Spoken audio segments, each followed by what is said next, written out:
Boa tarde. Muito obrigado a todos por ter vindo assistir a palestra sobre Ismael. E nós vamos dar início, como sempre fazemos, com uma prece. Uma prece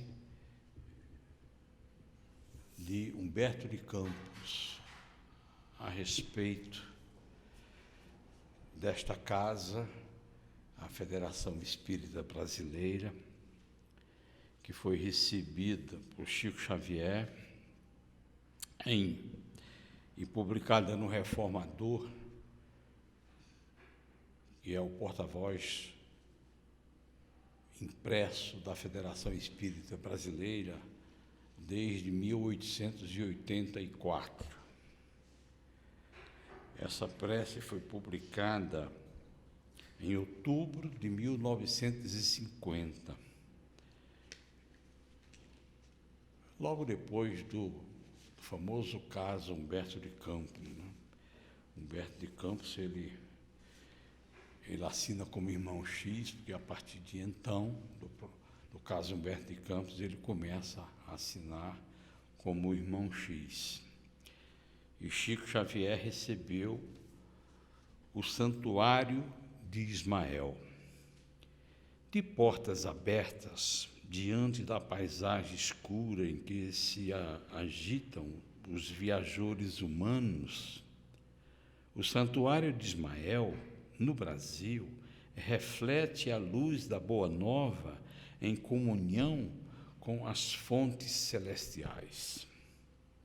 Da região platina ao vale amazônico, traça caminhos sutis de redenção para o mundo inteiro, no cultivo da árvore augusta do Evangelho, transplantada pelos pomicultores do alto para o solo acolhedor da Brasília Esperança.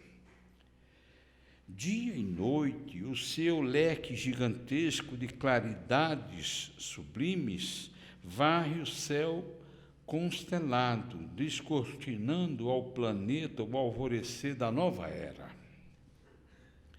Milhões de almas que conhecem o manto protetor desdobrado em nome de Jesus, no apostolado regenerativo. Onde palpite o mínimo anseio de renovação interior, aí comparece a sua mensagem, lenindo, reajustando, consolando, instruindo e reerguendo. Sem cartazes berrantes, usa o clarim do amor, despertando os que morreram, entre aspas, em pleno dia terrestre, operando milagres e disseminando bênçãos na reestruturação de destinos mil cada hora.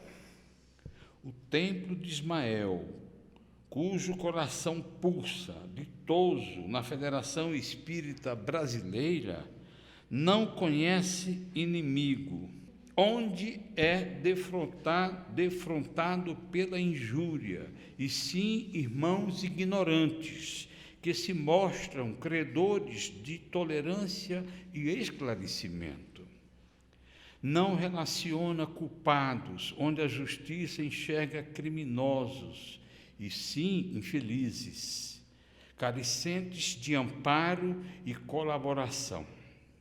Não identifica perseguidores, onde a pedrada lhe surpreende os serviços, e sim desventurados que se recomendam ao concurso da prece. Não vê caluniadores, onde sofre o assédio da malícia ou da ingratidão, e sim companheiros intoxicados de personalismo destruidor, que se fazem dignos do mais amplo silêncio. E num vasto programa de compreensão evangélico, prossegue libertando os espíritos emparedados no cárcere das sombras, amolecendo corações petrificados, no egoísmo, elevando o nível de autoconfiança daqueles que se descobriram no âmago do despenhadeiro, distribuindo alegria com os desesperançados, esclarecendo os que cobram tributos à insensatez e à ignorância, curando cegos e surdos sistemáticos, advertindo os que reprovam sem compaixão, consolando os que se restauram nos hospitais, reaquecendo as almas congeladas ao vento frio do desânimo, limpando a veste de quantos se precipitaram em artigos espojadouros de lama, eliminando a discórdia, educando a liberdade, controlando paixões, preparando a infância e a juventude para a dignidade do indivíduo e convidando criaturas de boa vontade para o reino espiritual do trabalho com o Divino Mestre em favor das crianças e dos velhos, dos cansados e dos tristes, dos loucos e doentes, dos fracos e dos fortes, dos justos e dos injustos, dos bons e dos maus. Em franco ministério do amor, ilumina as almas por dentro, descerrando-lhe o caminho a seguir. Aqui revela o órfão desamparado, ali mostra o enfermo infeliz, além descortina o quadro do sofrimento, ensinando a ciência da restauração e do auxílio, do socorro e da solidariedade, através do próprio exemplo na renúncia com que se consagra ao soerguimento e santificação da humanidade. Pela obra que realiza, não pede louvores.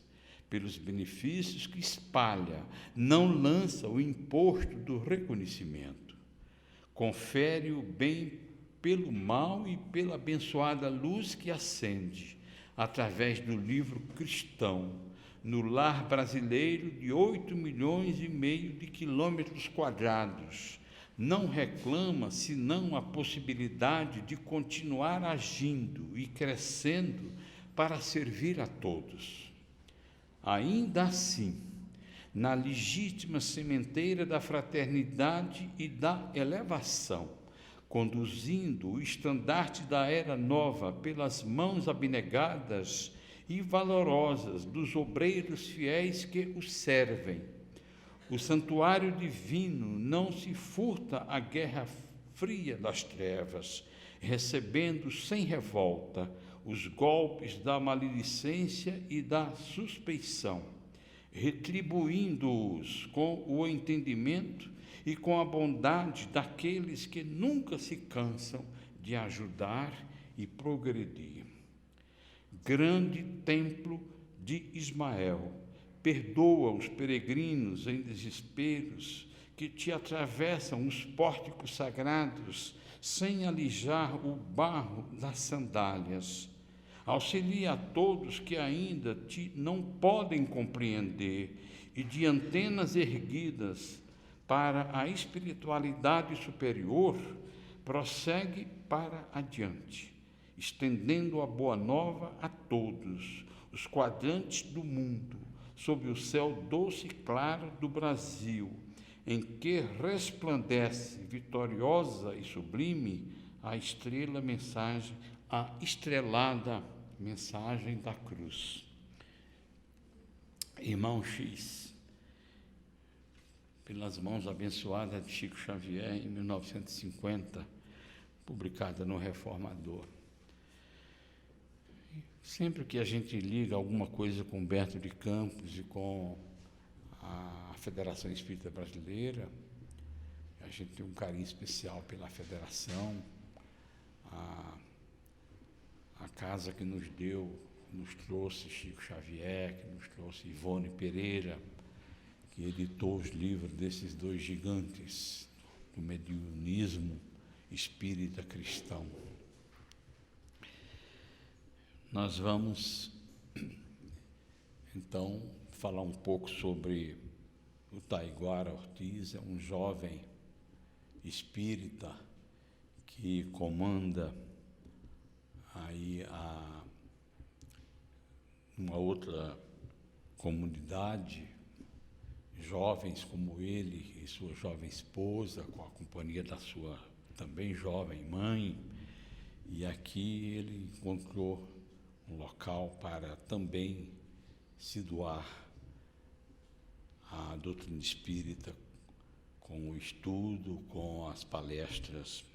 Eu dei esse tema para ele e ele topou na hora, porque ele é um jovem que tem uma formação cultural e espírita acima da média dos jovens de hoje. Então, por favor, Taiguara, desculpa fazer tanto elogio na sua frente aí.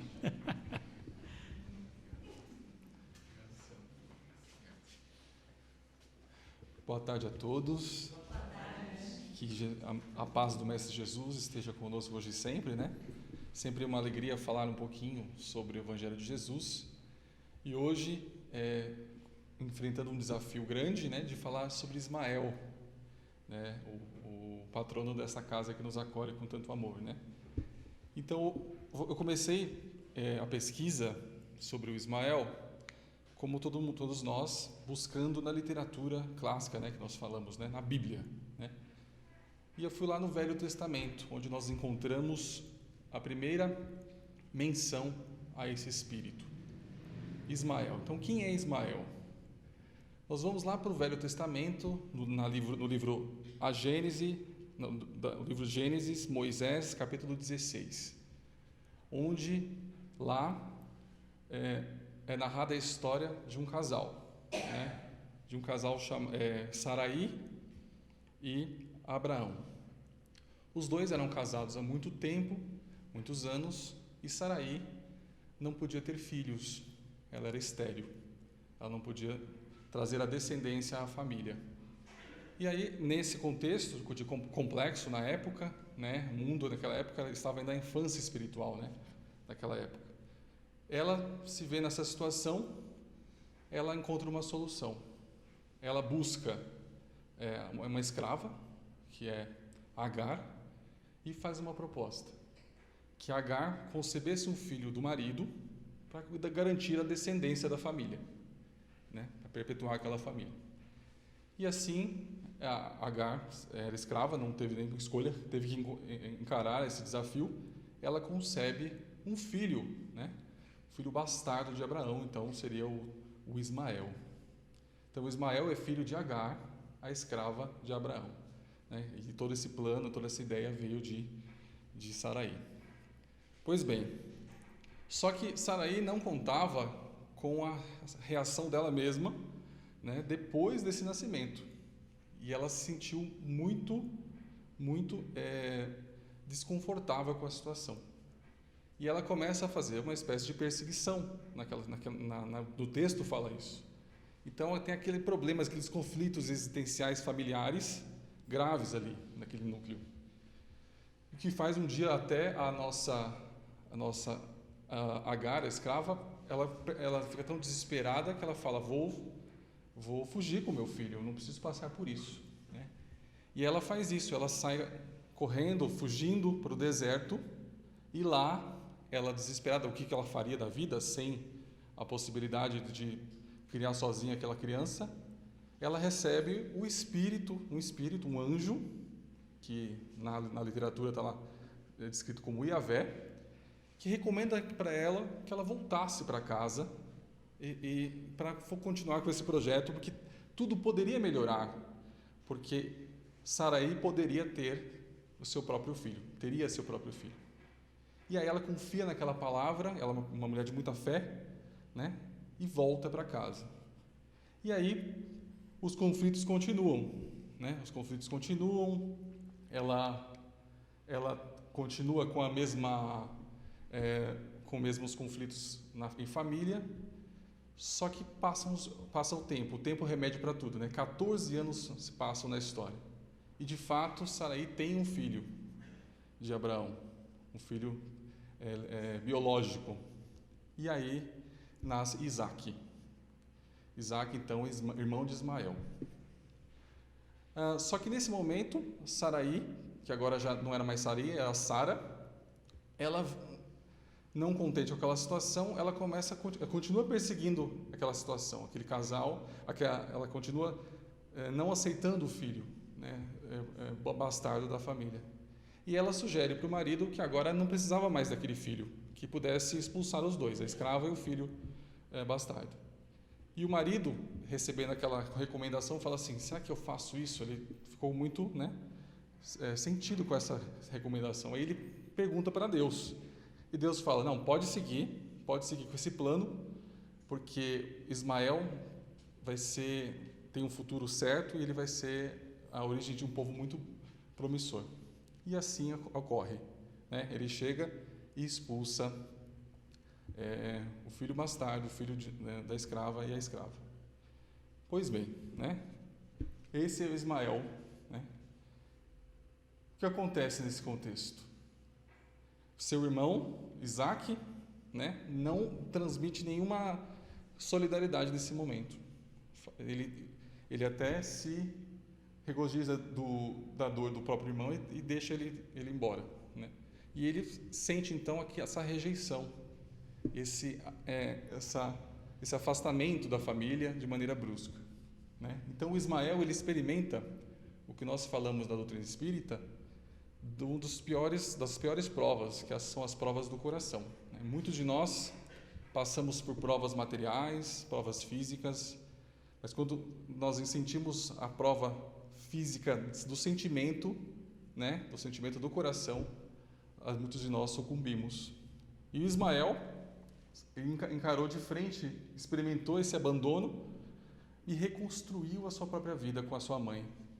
Numa época de preconceito, numa época que a espiritualidade não conseguia ressoar no coração das pessoas ainda, corações muito endurecidos. Estamos falando de mais de 2000 anos antes de Cristo, um tempo bem antigo mesmo.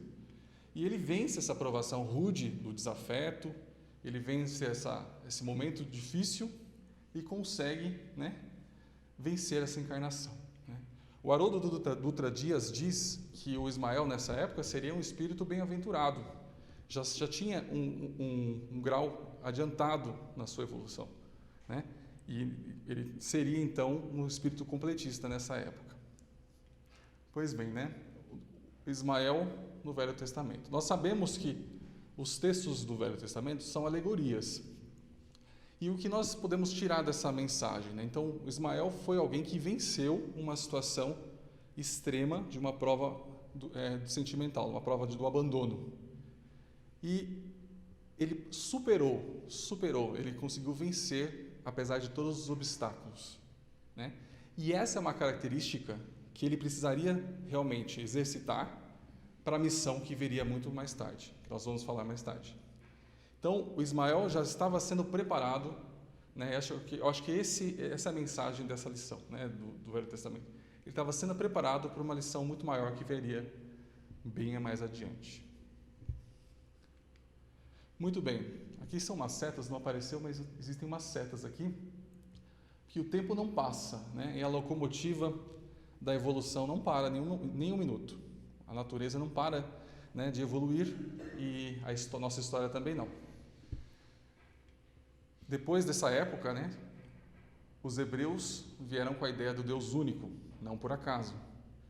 Depois veio Jesus, a segunda revelação, trouxe, né, o amar sem medida, o amor incondicional, a lei do amor. E também trouxe o novo conceito de Deus, que agora Deus não era mais o Senhor das guerras, Deus era o Deus do amor. O Deus, aquela força maior, que nos acolhe como um pai, né? Então, tudo isso passou, né? Passaram muitos anos aqui, né? Jesus veio, e aí onde nós vamos encontrar, então, a segunda menção a Ismael? Lá no livro Brasil, Coração do Mundo, Pátria do Evangelho, como o Oceano colocou, do autor Humberto de Campos, né, que é o grande jornalista do além, né, com um texto maravilhoso, ele nos mostra esse Ismael, né, depois daquela época antiga, né? O que ocorreu com esse Ismael? Quem seria esse Ismael? Muito bem, Ismael e a terra da promissão. Conta Humberto de Campos, né, que Jesus, ele sempre realizava visitas periódicas aqui no orbe terrestre, para ver, como governador, para ver o andamento, né, da boa nova no coração dos homens. Jesus, ele nunca veio para a Terra para ver quantos cristãos ou quantos religiosos aderiram ao cristianismo. Jesus, ele sempre veio saber quão estava o seu evangelho no coração dos homens. E numa dessas visitas, Jesus, com vários auxiliares e espíritos tutelares que ajudavam ele na jornada, ele chega na Terra na época do final das cruzadas, né? Uma época difícil da humanidade, em que a humanidade demonstrava que não tinha aprendido a lição, nenhuma lição. A lei do amor ainda não se fazia presente no coração dos homens.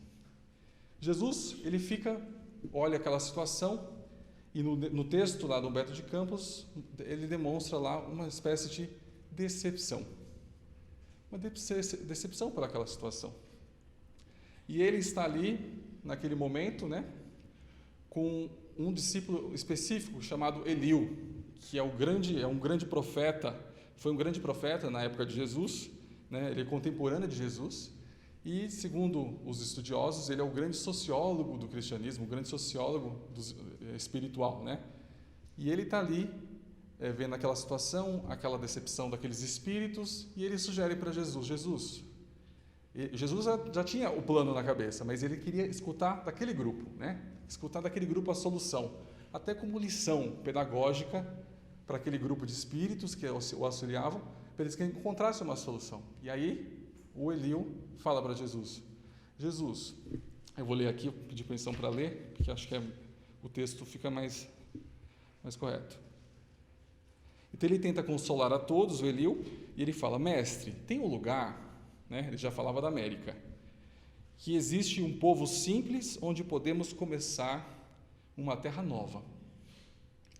Jesus faz uma pergunta pedagógica para ele, onde fica essas terras novas? Onde que nós podemos enxergar essas terras? Aí ele fala que nessas terras, seriam essas terras novas do Evangelho, seriam onde consta o símbolo, né, da redenção humana. Ele fala isso. E aí o Eliú fala assim, então seria mais ao sul, porque lá existe um símbolo da redenção humana. Qual é o símbolo da redenção humana? A cruz, né? Por quê? Porque é o Cruzeiro do Sul, né? Lá, então, por que é o símbolo da redenção humana? Porque, de fato, no mundo que nós vivemos, quem conseguiu vencer, e nosso exemplo maior de redenção é Jesus, né? Então, essa conversa, Jesus e os seus discípulos aqui, seus trabalhadores, encontram, então, o lugar correto para a instalação dessa terra nova. Pois bem, Jesus, ele vem até essas terras novas, ele visita o território brasileiro, né, junto com Eliú e aqueles auxiliares. Chegando aqui, eu acho essa cena uma das mais lindas do livro, que Jesus, mãos erguidas para o alto, ele ergue as mãos para o alto, como se invocasse a bênção de seu Pai para todos os elementos daquele solo extraordinário e opulento, e exclama, né? E ele exclama. Então ele pede para Deus uma inspiração, um aval. Será aqui a terra que nós vamos trabalhar? E aí, com essa conexão instantânea de Jesus com o Criador, ele já vem e exclama, né? Então ele já tem essa decisão conjunta com Deus, né? E já tem essa decisão acertada. Ele faz uma prece a Deus e já tem essa decisão. Ele fala, para essa terra maravilhosa e bendita será transplantada a árvore do meu evangelho, de piedade e de amor. No meu solo dadivoso e fertilíssimo, todos os povos da terra aprenderão a lei da fraternidade universal. Então aí você vê claramente, né? Lei da fraternidade universal. É a missão do Brasil, né? Nós temos isso em nós, nossa cultura, nosso ser. Nós somos seres fraternais por natureza, né? Então Jesus já falava dessa característica. E Eliú, ele fala para Eliú, e você, que é aquele sociólogo, né, do cristianismo, você vai encarnar na terra para fazer com que isso ocorra. Como que essas terras seriam descobertas? Né? Haviam só povos nativos aqui. Como os europeus, as outras pessoas teriam acesso a essa terra? Né? Aí eu acho muito interessante essa passagem, porque Jesus não só ensina, né? Ele só ensina, não só nos ensinou teoricamente, mas ele viveu, né? Mostrou os exemplos de como fazer. E todas as tarefas que você vai ver no Evangelho, vários espíritos tutelares, espíritos guias mesmo guias do Evangelho, eles vão vivenciar o Evangelho, né? E nesse caso Eliú também não foi diferente. Então Eliú, ele teve que encarnar para ajudar nesse processo. E aí ele encarna como o Henrique de Sagres, de Portugal, né? Trazendo, né, judeu, ou seja, veio lá da Palestina, a encarnação passada, lá daquela região de Jesus, reencarna, judeu, e junto com outros judeus, Pedro Álvares Cabral, Cristóvão Colombo, toda aquela pleia de espíritos ali que estavam imbuídos em encontrar uma terra nova, né? Ele cria, né, condições para isso, criando a cultura náutica, de vamos desbravar outros lugares. E aí ele faz isso acontecer, né? Faz com que esses espíritos pudessem descobrir o Brasil, né? E aí ele abre caminho e reencarna. E aí nós sabemos claramente que o povo hebreu, então, que participou lá da raiz de tudo, né? Um povo que acreditou em Deus único, agora estava ajudando, né, na construção da Terra Nova, desse novo Brasil. E é muito interessante que vários estudiosos espíritas falam sobre isso, que esses espíritos hebreus, judeus, ajudaram muito, né, nesse processo de início, né, do Brasil, e tem uma relação muito forte, porque de fato a árvore foi transplantada de um lugar para o outro, da Palestina para cá. Então, por exemplo, o nosso lar, o Haroldo cita em várias palestras que o nosso lar, por exemplo, que é uma colônia conhecida de todos nós, tem como formato o quê? A estrela de Davi, que de fato tem uma simbologia bem importante para o povo daquela época, né? Então nada mais é que a história continuando, né? A história tendo um progresso. Muito bem. Então Jesus está lá no Humberto de Campos, Jesus fala para Eliú, né? Ele está lá no Humberto de Campos. Jesus transplantou da Palestina para a região do Cruzeiro a árvore magnânima do seu Evangelho, a fim de que os seus rebentos dedicados florescessem de novo, frutificando em obras de amor para todas as criaturas.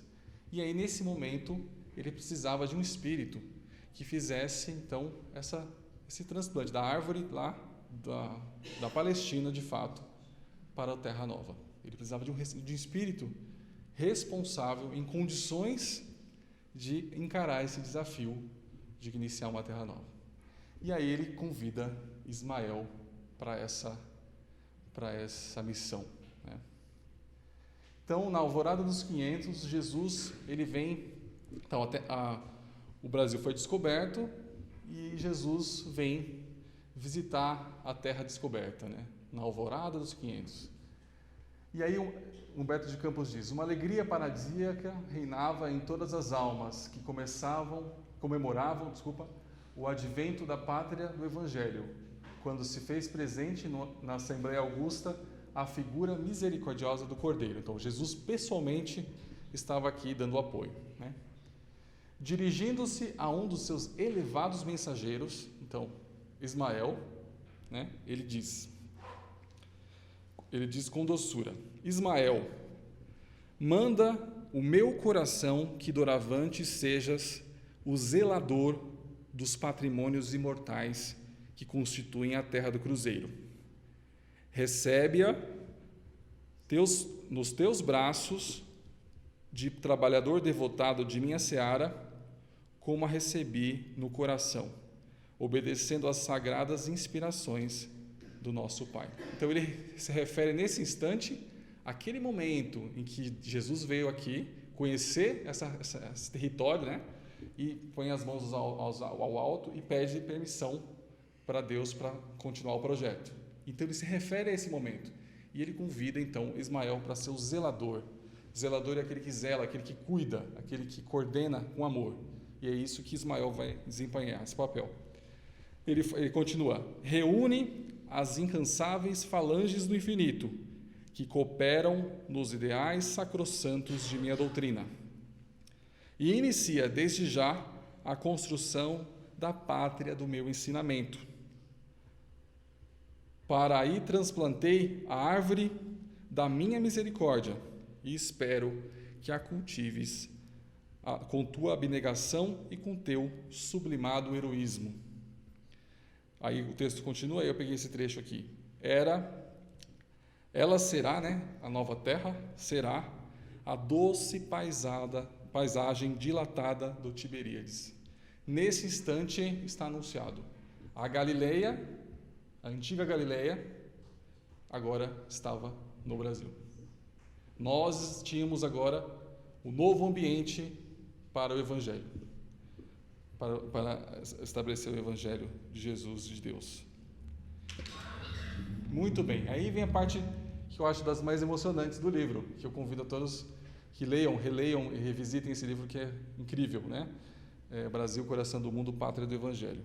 Então Jesus, ainda naquela cena, ele faz esse convite para Ismael e ele fala: guarda este símbolo da paz e inscreve na tua imaculada pureza o lema de tua coragem e do teu propósito, de bem servir a causa de Deus. E, sobretudo, lembra-te que sempre estarei contigo no cumprimento dos teus deveres, com os quais abrirás para a humanidade dos séculos futuros um caminho novo, mediante a sagrada revivescência do cristianismo. Aí Jesus entrega uma bandeira branca para Ismael e pede para que ele escrevesse seu lema. Escreva seu lema, entrega a bandeira branca para Ismael. E Ismael, né, emocionado, chorando, né, o anjo chora de emoção pela missão maravilhosa que ele recebe no momento. Ele escreve: Deus, Cristo e caridade. Deus, Cristo e caridade. E é bem interessante, a bandeira quem deu foi Jesus, uma bandeira branca, e o lema era íntimo do Ismael, e ele coloca Deus, Cristo e caridade. E aí nesse instante Ismael monta a sua equipe de companheiros de trabalho, que aí estariam com ele nos próximos séculos, os próximos anos aí, para essa missão de trazer o Evangelho de Jesus para as novas terras, né? Muito bem. Então, qual é a missão do Brasil, né, nesse contexto novo, né, para Ismael? O que Jesus esperava e espera do Brasil, né? E aí, no livro O Brasil, Coração do Mundo, a Pátria do Evangelho, lá no prefácio, o prefácio de Emmanuel, o Emmanuel já traz uma reflexão para a gente.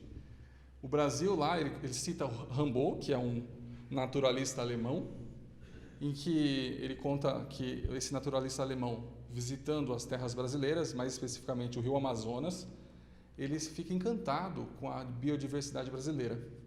E ele cita, assim, ele fala: não, realmente o Brasil é o celeiro do mundo. Essa frase a gente escutou várias vezes, né? O celeiro do mundo. De fato, hoje nós vemos que o Brasil alimenta o mundo inteiro, né? Porque realmente tem uma riqueza muito grande, recursos naturais. Só que aí o Emmanuel já traz, esse livro é de 1938, né? Ele já traz essa reflexão.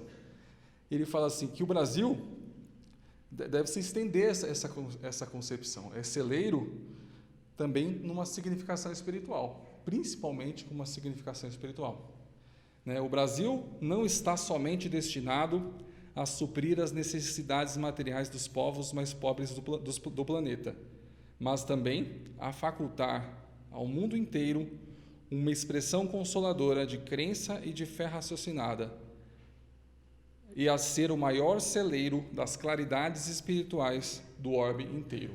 Isso que o Emmanuel coloca para a gente. Então, o Brasil, ele é esse celeiro espiritual, esse hospital de Jesus, né? E aqui nós temos, então, nós acreditamos que cada povo tem a sua missão, e a missão do brasileiro do Brasil é ser esse hospital, esse lugar de acolhimento, esse lugar de receber para elevar, né? Para conseguir dar oportunidade, né? E nós somos assim, né? No Brasil nós vemos hoje conflitos, nós temos nossos problemas, mas de fato a fraternidade é algo que existe. Nós vemos vizinhos, judeus e palestinos, nós vemos amigos com opiniões completamente diferentes, né? E a gente não pode perder esse nosso potencial de sermos um dia a pátria do Evangelho. Então isso está em nós, né? E aí tem até uma afirmativa que eu li em alguns artigos, né, que até explica o porquê que o Brasil é o país de maior número de espíritas, né? Nós temos isso em nós, de fato, foi essa árvore transplantada para cá que trouxe essa característica tão benéfica para todos nós. Muito bem. Então Ismael assume essa missão de transformar o Brasil nesse hospital escola, esse hospital para receber esses espíritos e fazer de fato o Evangelho de Jesus prevalecer. Só que não foi fácil. Jesus disse para Ismael, né? Estarei contigo em todo momento. Estarei contigo quando precisar. Estarei lá com você. E, de fato, nós sabemos pela nossa história que a jornada ali do descobrimento, da colonização não foi muito fácil, né? E aí a gente relata aqui que as conversas de Ismael com Jesus, as conversas diretas que ele tem com Jesus. Esse espírito tinha essa intimidade com Cristo de trazer, porque ele era um missionário de verdade para implantar o Evangelho aqui nessas terras novas. E aí, o primeiro deles é quando Ismael se depara com a escravidão. A escravidão, a violência extrema com os negros trazidos da África. E aí Ismael fica perplexo com aquela situação e vai ter uma consulta com Cristo. E o Cristo, né, o mensageiro, porém, eu vou ler um trechinho. O mensageiro, porém, não conseguiu continuar por soluços divinos que lhe arrebentaram o peito opresso, evocando tão amarguras lembranças. Então, diante daquela injustiça toda, Ismael se sente, né, impotente e chora. E Jesus, ele pega a cabeça de Ismael, coloca no peito, abraça-o, né, e fala: Ismael, acerena teu coração, seu mundo íntimo, no cumprimento dos sagrados deveres que te foram confiados. Bem sabes que os homens têm a responsabilidade pessoal nos feitos que realizam suas existências isoladas e coletivas.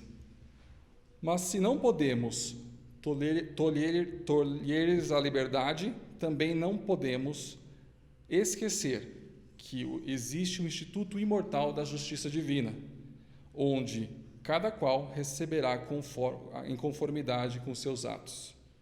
Então, ninguém pode interferir no livre-arbítrio. Essa é a primeira lição que Jesus passa para Ismael, né? Então, olha, Ismael, realmente essa é uma condição, não é fácil, é injusto, é terrível, mas é parte do processo e nós temos que respeitar o livre-arbítrio desses espíritos, né? Então, confiemos na justiça divina. E essa é a mensagem que Jesus fala para Ismael. Muito bem, e aí o Ismael continua em conversa com Cristo, mais adiante nesse diálogo, ele pergunta para o Cristo, ainda tentando se convencer. E uma dúvida que todos nós temos em relação... quem nunca fez essa pergunta, né? Por que Jesus não pega e abre a consciência de certos políticos, líderes, e naquele líder, não precisa ser em todo mundo, inspira exatamente ele para fazer a mudança acontecer, né? E aí Jesus responde, então assim, calara-se a voz de Jesus por instantes. Mais confortado, Ismael continuou: Senhor, não teríeis um meio direto de orientar a política dominante? no sentido de purificar o ambiente moral da terra de Santa Cruz, ao que o Divino Mestre ponderou sabiamente: não nos compete cercear os atos e intenções dos nossos semelhantes, e sim cuidar intensamente de nós mesmos, considerando que cada um será justiçado na pauta de suas próprias obras, né? E de fato é uma resposta para todos nós nos tempos atuais, é muito atual isso, né? Que às vezes nós queremos uma solução divina para todos esses problemas, mas faz parte, o processo a construção faz parte, a construção faz parte desse processo. Muito bem, eu agora vou trazer uma segunda conversa então, que Jesus tem com Ismael, para a gente conhecer melhor esse espírito, né? O Ismael tem outra conversa com Cristo e ele fala: Senhor, exclama Ismael nas suas preocupações, estendei até nós o manto da vossa infinita misericórdia. Envia-nos o socorro das vossas bênçãos divinas, para que as nossas vozes sejam ouvidas pelos espíritos que aqui procuram edificar uma pátria nova. Nosso coração se comove ante os quadros deploráveis que se deparam nas nossas vistas. Por toda parte vêm-se infortúnios das raças flageladas e sofredoras. Então ele pede de novo em outro momento que a situação continua complicada, a violência não cessou, continua a mesma situação grave, né? E aí uma voz suave e meiga de Jesus responde a Ismael: nas tuas obrigações e trabalhos, considera que a dor é a eterna lapidaria de todos os espíritos, e que o nosso Pai não concede aos filhos fardo superior às suas forças. Nas lutas evolutivas, abriga aí, na sagrada extensão dos territórios do país do Evangelho, todos os infortunados e todos os infelizes. Jesus fala para ele. Então está dando uma solução para ele, para essa angústia, para esse problema. Então aí Jesus fala para ele: então agora é a hora de alimentar com a dor. Agora é a hora da purificação verdadeira. Jesus fala para Ismael. Então qual a solução para esse problema? Aí Jesus traz uma solução. O Brasil, então, será o hospital espiritual de verdade. Jesus, então, dá como solução, fala assim: Ismael, você vai até a erraticidade, e vai buscar todos os espíritos que faliram nas cruzadas, espíritos que faliram lá com a Inquisição, políticos corruptos, religiosos que se desvirtuaram, e leve todos para o nosso hospital novo. Olha que ordem. Fácil, hein? Muito fácil. Muito fácil. Aqui, vamos lá, né? Então ele fala, praticamente nessa hora Ismael entende. Agora eu entendi o hospital. Agora é que ele entende o hospital. Ismael se conscientiza logo daquela situação e cumpre a determinação do mestre. Ismael vai até a reticidade, encontra aqueles espíritos infelizes e com a bandeira Deus, Cristo e Caridade empunhada em suas mãos, convida todos os espíritos para essa oportunidade de redenção. Oportunidade, gente, oportunidade bendita. E esses espíritos que estavam já falidos, eles agarram aquela oportunidade e essa turba de espíritos aceita e reencarna no Brasil. E aí essa é a lição maior do Cristo para Ismael. Ismael entende. Jesus veio para os doentes, não para os sãos. E o Brasil é o hospital de Jesus. Neste momento, ele vai entendendo a compreensão de Ismael, o nível de consciência de Ismael vai evoluindo nesses diálogos, nessas experiências com Cristo. Muito bem, passa-se mais tempo e Ismael então aprende a lição. O Espírito então, o tempo passa, nessa época os espíritos, vêm novos espíritos ajudar nesse projeto, Anchieta, Manuel da Nóbrega encarna nessa época no Brasil, né? E aí a gente vê claramente que como essa tarefa vai engrandecendo o espírito de Ismael, porque ele também teve, nesse diálogo aqui do livro, os trabalhadores de Ismael também sentiram aquelas angústias que ele sentiu no começo. Então eles chegam para Ismael e falam: Ismael, realmente a gente está numa situação difícil. Agora, com esses espíritos reencarnando, com essa nova oportunidade, o que a gente vai fazer? E aí, com a lição aprendida, ele repassa e compartilha aquele ensinamento recebido de Jesus. Então ele fala: irmãos, não podemos tolerar a liberdade dos vossos semelhantes. Não sou indiferente a esses movimentos hediondos, nos quais os povos simples e bons, os índios, os negros, são capturados para os duros trabalhos de cativeiro. Esperemos no Senhor, cujo coração misericordioso e augusto agasalhará todos aqueles que encontram famintos de justiça. E aí ele compartilhou essa lição. Então ele já está, esse espírito, que a gente está vendo a evolução dele, cada vez mais se fortalece nessa missão. Então esse é o evangelho vivido mesmo, não é o evangelho falado, é o evangelho vivido. Ismael está vivenciando o evangelho para poder implantar o evangelho.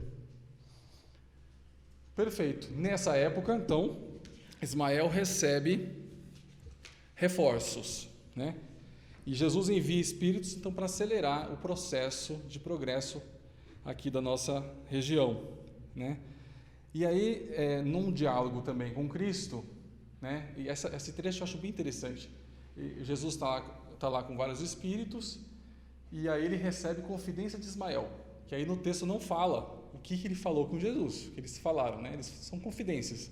Então, e depois desse diálogo secreto entre eles, que apelava por sua misericórdia infinita, considerou o Senhor a necessidade de polarizar as atividades do Brasil num centro de exemplos e de virtudes. Aí ele fala, então assim, Jesus teve a ideia: precisamos de uma pessoa que concentre toda a cultura e todo esse exemplo, seja um exemplo para essa nova sociedade. Uma pessoa que pudesse reunir, toda essa cultura, um homem, um modelo, Muito bem. E aí ele chama um espírito, ele fala: eu já sei, tem uma pessoa certa para essa missão. E aí ele chama Longinus à sua presença. E Longinus vai até ele e eles têm esse diálogo, Quem lembra do Longinus?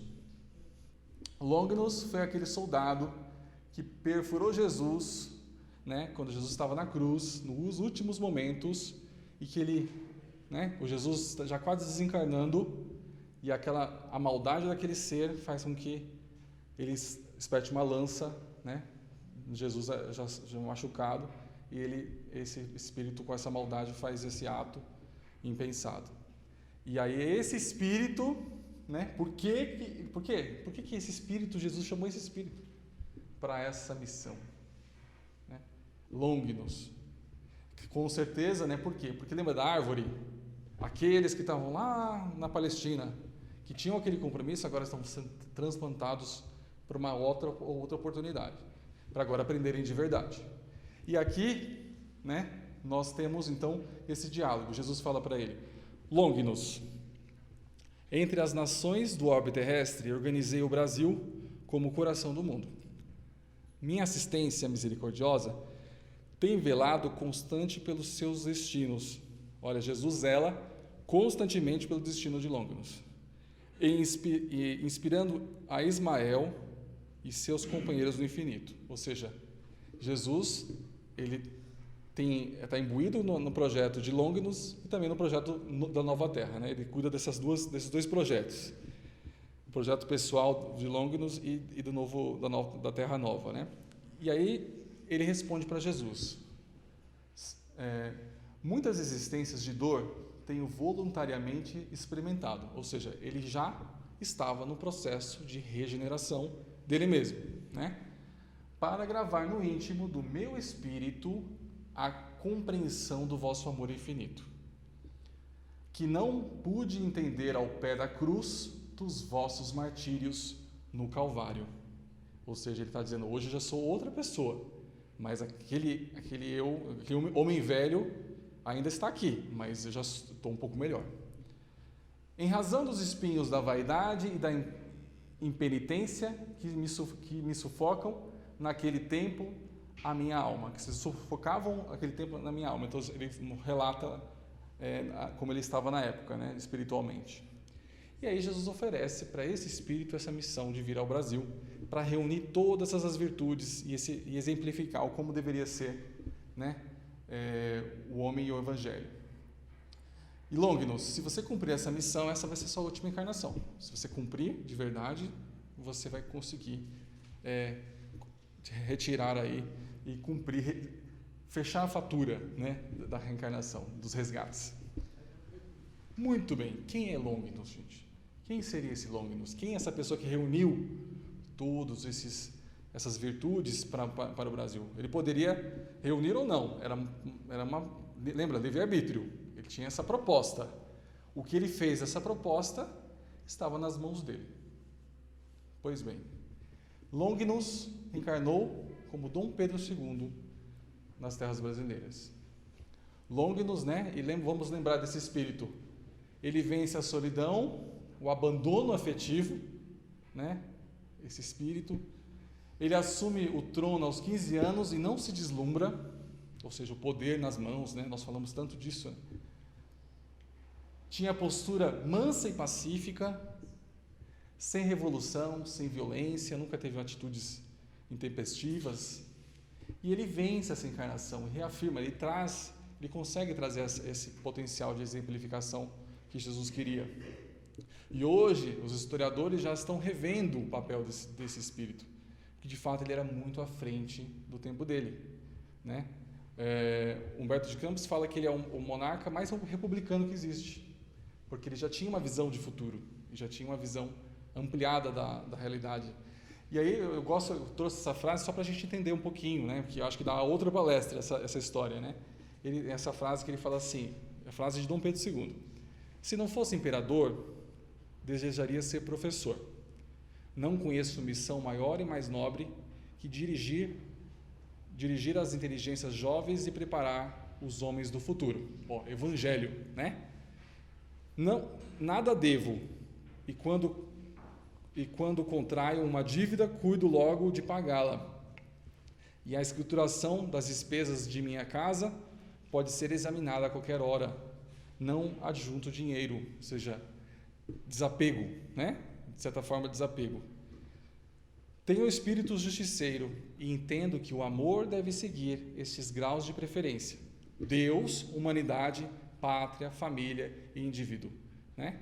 E saiu recentemente que esse espírito, ele apoiou, depois de ser deposto, ele apoiou o regime novo, a República. Tem vários textos dizendo que ele apoiava, ele dava suporte, ele torcia para as coisas nobres. E aí você vê realmente, ele conseguiu ou não? A árvore foi transplantada para cá e deu certo? No caso dele, deu, né? Você vê claramente como foi importante. Muito bem, o Brasil se torna então, inicia o processo de maturidade, porque a evolução não cessa, não para, né? E Ismael reúne seus trabalhadores e anuncia, né, que estava começando um novo tempo. O século atual, como sabeis, vai ser assinalado pelo advento do Consolador à face da terra. E nesses 100 anos se efetuarão os grandes movimentos preparatórios dos outros 100 anos que hão de vir. Olha só, olha o planejamento da espiritualidade, né? Está tudo já preparado, tudo planejado. Concentra-se as atenções no acompanhamento das questões de natureza espiritual a serem trabalhadas no território brasileiro. E aí, então, começou um processo de maturidade do Brasil. E aí, nesse contexto, Ismael fala para um dos seus tarefeiros, que estava na hora dele reencarnar. E esse tarefeiro é Bezerra de Menezes, né, aqui. Então ele fala assim para Bezerra, em espírito ainda, antes de encarnar: descerás as lutas terrestres com o objetivo de concentrar as nossas energias no país do cruzeiro, dirigindo-as para o alvo sagrado dos nossos esforços. E aí Ismael não estava mais preocupado agora em colonização, questões políticas sociais, ele estava agora preocupado, de fato, com o núcleo espiritual de trabalho no Brasil. E ele fala: agora chegou a sua vez, Bezerra, de reencarnar, de preparar a vinda do Consolador prometido, da terceira revelação. E aí Bezerra encarna lá no Ceará, nessa época. Então, você vê claramente que a natureza não dá saltos, a história tem um porquê, cada um dos acontecimentos estão conectados para uma história maior, né? E Ismael chama os seus companheiros e cita esse tema. Aqui está errado, viu? Ele cita esse conceito como seria então essa nova doutrina, esse Consolador prometido. Concentraremos agora nossos esforços a fim de que se unificassem os meus discípulos encarnados para a organização da obra impessoal e comum aqui na Terra. Então, assim, ele fala já como vai ser, quais são as características desse novo trabalho, desse Consolador prometido, que vai ser impessoal e comum. E na pátria dos meus ensinamentos, o Espiritismo será o cristianismo revivido, na sua primitiva pureza, e faça mister coordenar todos os elementos da causa generosa da verdade e da luz para os triunfos do Evangelho. Procurarás entre todas as agremiações da doutrina aquela que possa reunir no seu seio todos os agrupamentos e colocarás aí a tua célula a fim de que todas as mentalidades postas na direção dos trabalhos evangélicos estejam afinadas pelo diapasão de sua serenidade do teu devotamento à minha seara. A caridade pura deverá ser a âncora da tua obra, ligada para sempre ao fundo dos corações. Então essa é a mensagem que Jesus fala para Ismael, preparando então a vinda do Consolador prometido. E ele fala de célula, ou seja, encontrará no movimento espírita, nesse movimento vindouro, um lugar que será a célula, que será então, que vai poder ser arregimentar as outras células e criar um organismo vivo para essa mensagem. Essa é a interpretação. E muito bem, e essa programação superior espiritual continua. O grande movimento preparatório do Espiritismo ele continua a todo vapor. E reencarnam aqui médicos homeopatas, né, sem conhecer formalmente o Espiritismo, mas com os conceitos espíritas cristalizados neles mesmos. Foi o caso de Bento Muri e Vicente Martins, que está lá no livro Brasil, Coração do Mundo, Pátria do Evangelho. Eles já acreditavam no magnetismo, na cura pelas energias, já faziam trabalhos de benemerência e cura gratuitamente. E foram os precursores do passe, os dois. E, não por acaso, esse movimento que eles criaram tinha um lema. E qual era o lema? Deus, Cristo e caridade. Então, ou seja, tudo estava programado, tudo estava conectado, né? E também, nesta época, na época de Bezerra de Menezes, encarnou também mais um espírito, Bittencourt Sampaio, que foi responsável, então, tem uma figura ímpar na consolidação da terceira revelação no Brasil. Então, em 1853, na cidade do Rio de Janeiro, já tinha alguns grupos que se reuniam, né, com aquele intuito de estudar o espiritismo, de entender aqueles fenômenos, mas eram grupos muito empíricos, eles não tinham muita formação ainda, né? Em 1860, já surgem as primeiras publicações, o Ecos do Além, né, de Olímpio Teles. Já se fundou na Bahia lá o primeiro núcleo espírita de estudos, né? E Kardec teve acesso, na época, que ele estava conduzindo a codificação, a alguns textos oriundos do Brasil. E que ficou muito contente de receber esses textos. Perdão. Em 1873, então, surgia, de fato, o primeiro grupo formalizado no Rio, que era chamado Grupo Confúcio. O grupo que, pela primeira vez, recebeu uma mensagem de Ismael, falando do compromisso que eles tinham em começar um trabalho mesmo, ser essa célula viva do Espiritismo no Brasil. Só que esse grupo, na época, ainda estava começando, durou só 3 anos, por algumas desavenças, uns problemas, né, do orgulho humano, mas esses espíritos, eles estavam comprometidos com aquela causa, eles continuariam apesar de qualquer coisa, e foi isso que aconteceu. Em 76, eles criaram outro grupo, Sociedade de Estudos Espíritas, Deus, Cristo e Caridade. E aí já tinha o Bittencourt Sampaio à frente. E esse era o compromisso dele. Ele tinha que fazer dar certo esse projeto, né? E aí ele consegue, né, junto com Bezerra, trazer ele, consolidar esse grupo para mais tarde se tornar a federação. E aí depois o Sampaio ele continua esse trabalho e se reúne com outro espírito que também veio com essa missão, que também é fundador da FEB, Antônio Luiz Saião, em 78. Então, para grandes vitórias do Evangelho nas terras do Cruzeiro, ele veio com essa missão. E ele veio, então, traduzindo o trabalho mais intelectualizado, de traduzir as obras, já com interesse da doutrina espírita da codificação. E Ismael vai vencer, então, a discórdia das pessoas que estavam envolvidas, mas não estavam envolvidas de coração, e as pessoas que estavam envolvidas de coração e propósito continuaram até a fundação, em 1980, de outra sociedade, Sociedade Espírita Fraternidade, que essa, de fato, já tinha um pouco mais de robustez, ela era mais forte, né? Em 1883, Augusto Elias da Silva, que era ligado a esse grupo, mas ele não pertencia exatamente ao grupo, ele funda um órgão independente, na época, chamado Reformador, que depois se juntou à FEB.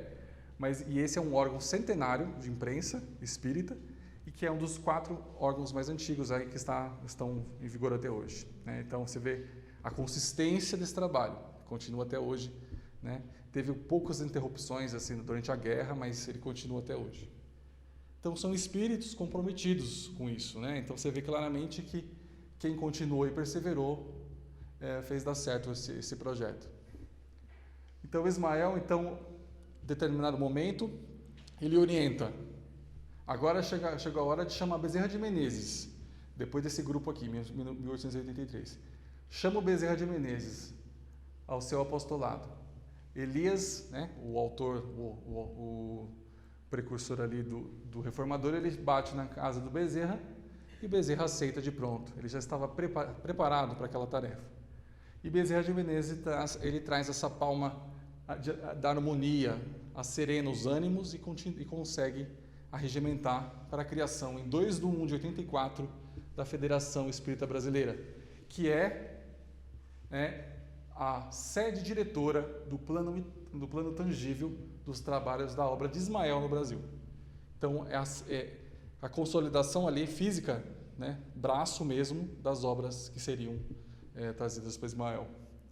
Então, consolida o espiritismo no Brasil, né? Muito bem. E aí a gente relata também a primeira visita do Chico na FEB, né? Lembrando que aqui, foi 7 de junho de 1936. Chico Xavier visita a cidade do Rio de Janeiro pela primeira vez. E ele foi, na verdade, num compromisso do trabalho. Ele não foi para um compromisso espírita. Ele primeiro cumpriu a agenda do trabalho, depois, relata o texto, né, ele vai até a federação, ele se hospeda na casa do Quintão e lá ele já se organiza para participar das sessões na Rua Passos, na sede da Federação Espírita Brasileira.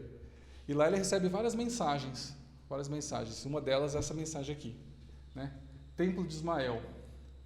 Nesse templo de amor profundo e puro, que as desgraças e as dores alivia, ouve-se vozes da sabedoria, clarificando as estradas do mundo, do futuro. Porto luminosíssimo e refúgio, onde se encontra a doce Eucaristia, do Evangelho da Paz e da Alegria, luz entre as sombras do caminho escuro. Nessas portas que acolhem desgraçados, infelizes, sedentos e esfomeados, ouve-se a voz do amor profunda e imensa. É Ismael consolando os sofredores, vendo o seu templo esplêndido de flores, cheias de luz, suavíssima na crença. Então você vê claramente ali, o Chico recebe essa mensagem em 1936. E o livro Brasil, Coração do Mundo, Pátria do Evangelho, com todos esses esclarecimentos, veio em 38, né? Então, e aí o Chico também recebe aqui a mensagem nessa época de Bittencourt Sampaio, que é aquele espírito, né, que nós falamos agora há pouco, com essa missão de trazer o Consolador prometido para as terras brasileiras. Então, o Chico já estava ali, então, com certeza, partícipe que era, né, do projeto de Ismael no Brasil. Chico, Emmanuel, toda essa pleia de espíritos, que o livro Brasil, Coração do Mundo, Pátria do Evangelho, não traz essa segunda parte, né? Segunda parte trazendo o significado de Emmanuel, ou de Chico, e de tantos outros que vieram depois do livro, né? Mas nós sabemos que o projeto continua. Não tem como. Pois bem, então qual é a missão do Ismael? Esse espírito que nós estamos falando desde o começo, o espírito que lá atrás traz essa ideia de superação, essa ideia de vencer a si mesmo, depois um espírito que consegue ter diálogos com Jesus, que vai engrandecendo com a tarefa, que vai progredindo para fazer com que o progresso em uma terra nova aconteça, né? Esse espírito, ele tem uma missão de unificação, de união. Ele é um grande um grande trabalhador da união. Ele quer que prevaleça a união. E não só a gente entende hoje que também no Espiritismo, que é o Consolador Prometido, mas também fora dele. Lá no livro Brasil, Coração do Mundo, Pátria do Evangelho, está escrito assim: é para essa grande obra de unificação que todos os emissários cooperam no plano espiritual, objetivando a vitória de Ismael nos corações. E os discípulos encarnados bem poderiam atenuar o vigor das dissensões esterilizadoras para que se unirem na tarefa impessoal e comum. Lembra a tarefa impessoal e comum? Apressando a marcha redentora. Então, é uma frase que diz assim, que Ismael está trabalhando, mas que nós podemos fazer a nossa parte para ajudá-lo. E não só dentro do Espiritismo, às vezes a gente, por bobagem, a gente briga, a gente diz, não aceito isso, não aceito aquilo, eu tenho aquela corrente Y, corrente Z, e sendo que a gente tem um ponto em comum, que é o próprio Espiritismo. Nós temos que encontrar nas nossas diferenças naturais, pontos de união para que possamos evoluir, porque senão nós interromperemos sempre nossos propósitos de evolução, né?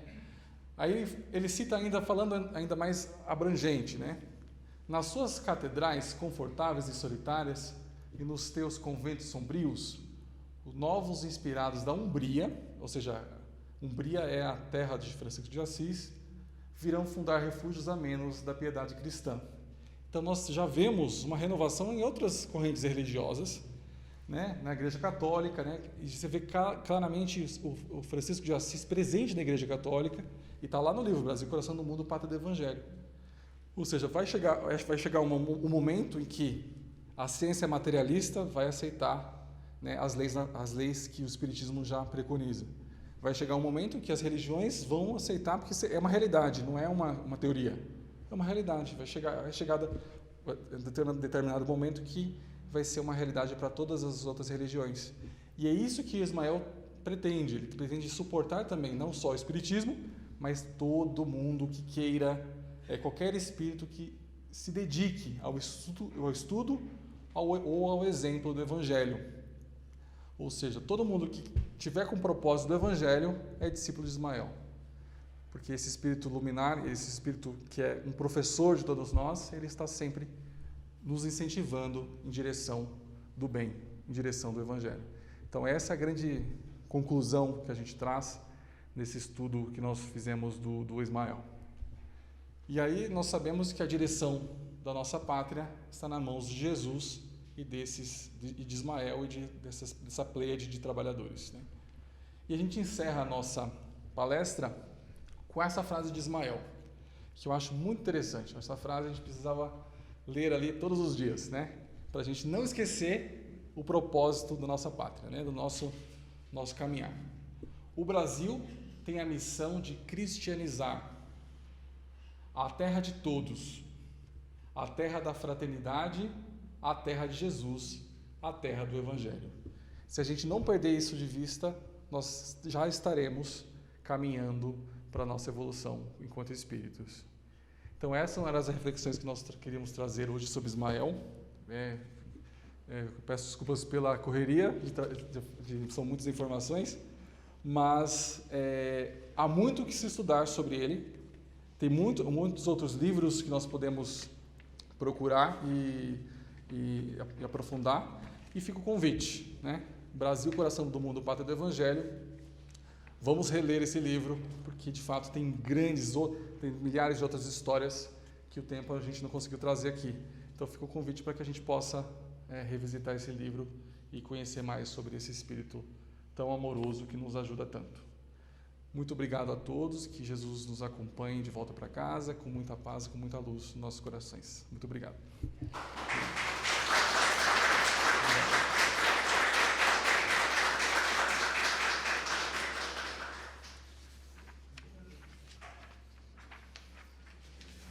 Obrigado, querido. Me atrapalha um pouquinho.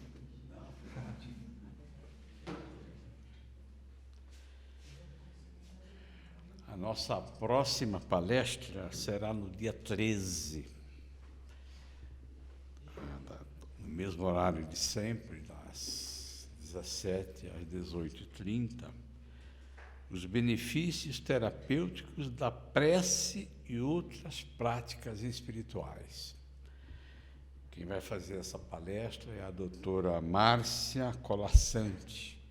A doutora Márcia é uma grande idealista da AME, Associação Médico Espírita do Brasil, e ela atua lá em Santos, no Centro Espírita João Cabete.